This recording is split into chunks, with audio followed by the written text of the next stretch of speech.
Welcome to Not Milk Never Milk. Subscribe if you're lactose intolerant. You're ready, unlock your iPhone and go straight to Settings.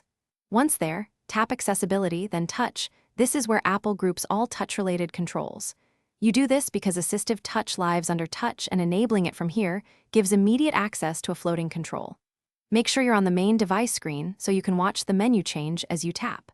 Don't pause for updates unless prompted. Get to Accessibility first to start the enable process right away. Turn Assistivetouch on now and you'll see the floating button appear. That's your new on-screen home and more. Once it's on, tap Customize top-level menu to add or remove icons. You can put Home, Control Center, or custom shortcuts where you need them. Next, set single, double, and long press actions so common tasks are one tap away. You're doing this to tailor the control to how you use the phone, making touch tasks faster and reducing physical strain. Now use the floating button.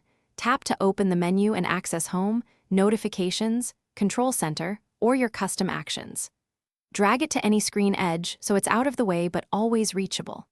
For faster toggling, add Assistivetouch to Control Center via Settings right arrow Control Center, right arrow Customize Controls.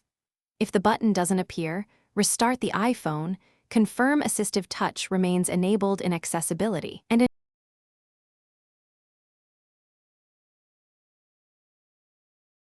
Thanks for watching. If this was helpful, leave a like and consider subscribing. See you next time.